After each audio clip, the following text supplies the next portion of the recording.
Well, I have told on how separation of the public and private sphere might have created the uh, gender hierarchy based on uh, the uh, gender division of labor uh, within the societies. Uh, Hartman gives also some other examples, basically, uh, on this early cases of gender hierarchy formation. Another example is actually the formation of state, and in Africa, European colonization also took part of that process, basically, as man take place more in public state sphere. When state is formed, basically the member of households that are communicated with the state, as well as the head of the state, which is a public figure, of course, as head of the state, um, and basically the primary workers in the state apparatus are all male, and um the foundation of state might also increase coordination between the communities, especially city states. In city states, that has been very powerful, and that coordination also is likely to have stronger male character, since now publics as this connection and cooperation between different communities at this as state level, city level, communication between cities and villages and towns increase, um, public sphere become more important, and that increase the importance of the man, as well as sometimes it's also another argument is as states introduce a hierarchy in society uh, with some top figures which have more power, decision making power. Um, it also uh, it was also reflected in the families by building hierarchy within the family. Uh, Although in that sense, if that's effective, we might ask whether early ancient civilizations with democracy, whether there the hierarchy within the family has been erased or not. That can be a question actually. Test that viewpoint. The hierarchy of state is actually has been reflected within the family as hierarchy of within the family, uh, as formation of hierarchy within the family.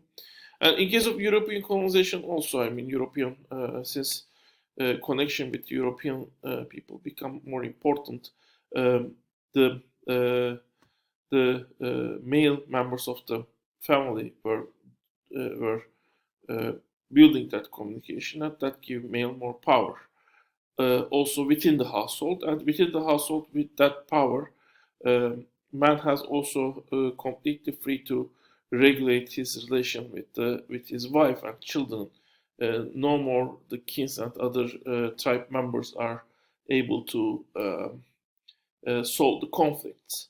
So man and woman are completely alone, and all the development of the public sphere and the way that women are more isolated in private sphere gives within this one-to-one conflicts much more power to the man.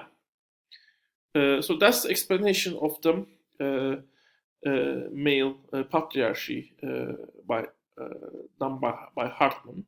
Although there are some other arguments, I think Hartman does good job in at least um, sharing one particular argument on how patriarchy might have developed. Pretty much, the actual origins can only be guessed, predicted. Even the development of patriarchy in maybe African societies after colonization. There, even there, we might not 100% sure whether that development has been natural or that development has been through the influence of European people. And throughout whole world, what happened is usually not that much recorded. The patriarchy already existed when the writing was developed. Only some isolated cases of potential, matriarchy are also sometimes recorded. Like the legendary. They might exist or not exist. Even this is not known, but it's interesting that, for example, Greek society has this Amazon villager women who have built a society superior to man, where they are superior to man in that society. But in general, overall, once civilization was built and developed the writing, there was patriarchy. So how does this patriarchy reacted once capitalism has developed, basically? Well, one point is basically inside of the household, even though there was, before capitalist system, even though there was patriarchy, much of the production of the family was still happening inside of the household. Even going 100 years before, most of the repairs inside of the house were done by the members of the family. The food is cooked within the house. The basic medical care is done in the house.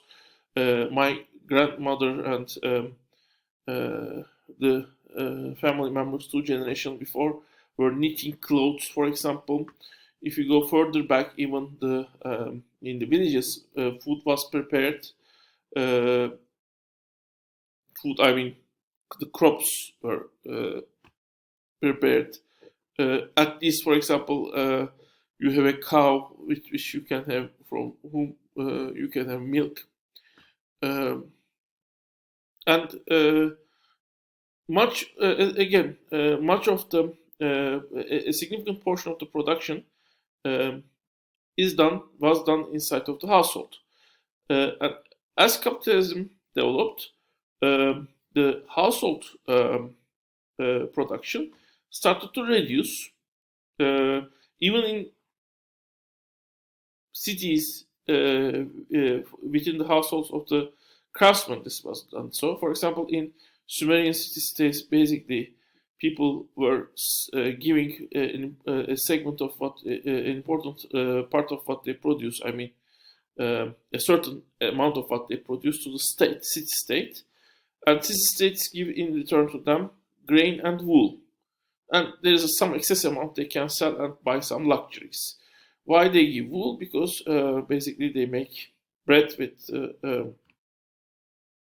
grain and clothing with the wool. Of course, they can buy as a luxury also from more professional weavers, but they can also weave themselves. And even today, increasingly, household work becomes the amount of household work done is declining. For example, in 21st century, the cooking done within the household is declining.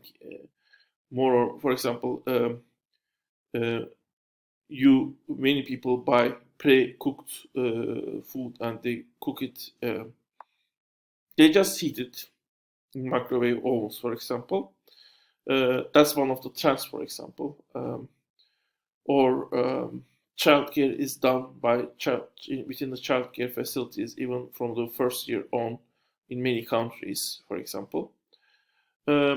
So, as household work declines, it also at a certain point in history, the household work was also, especially inside of the houses and inside of the villages, but also in many cases inside of the craftsman's house, an income source. So wife was helping to the craftsman as the children, and actually what is being produced and sold was produced by the man and his family.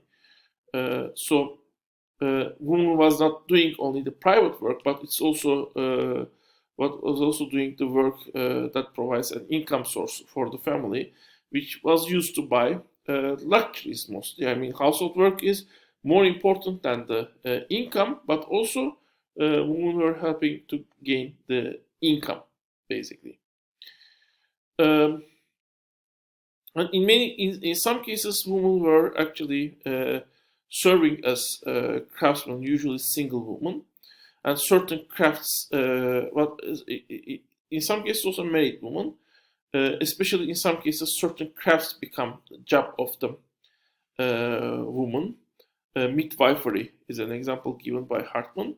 But usually, when women become dominant within a craft, within a certain type of production, man had reacted, and man actually had either completely ended that craft by claiming, for example, it's unhealthy, unnatural, or in other cases, man started to dominate, take over that craft from the woman, basically.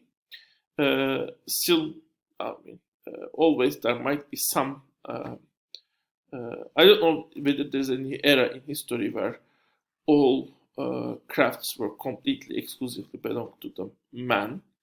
Uh, it's more likely. I mean, I don't know, but it seems more likely that women always had some crafts that were there. Being a nurse was, for example, in 19th century, a big some. It's not anymore craft, but a job. But at a time where most jobs were taught male jobs, it has become an exclusive female job, for example. Um, and interestingly, early factory workers have mostly become, well, in many cases, become women. At first, basically, when men were not excluded, I mean, when were basically disconnected from the land, their agricultural land, and note that most of the population were farmers. The job that is done within the household, and basically sold outside, was seen the main job. So the job that is done inside of the factory was seen more secondary, basically. And that's how Lowell Mills were initially advertising for women. I mean, for especially young women, not even the wife. I mean, just send your girls to the Lowell that they provide income, and also we educate your young girls. But in time also, when men were laid off, both crafts at crafts production, but also in the within the farms, men were actually able to direct the production. They were head of the production within their household. Even in the feudal system, they give part of their production to the feudal lord, but within their own fields, they are head of the production. But in the factory now, they become at the bottom of the hierarchy, and they need to follow the orders. And that was initially more difficult to men, and that also make women and children more suitable in as factory workers. Well, they might not be that much skilled, but they were within the production of the household at the bottom of the hierarchy. I mean, they not maybe bottom, but they had someone who controlled how they contribute to the production, and that continued within the factories. But of course, as economic system evolved, men also start to enter to the factories as workers. And what happened next is what we will talk on in the next part.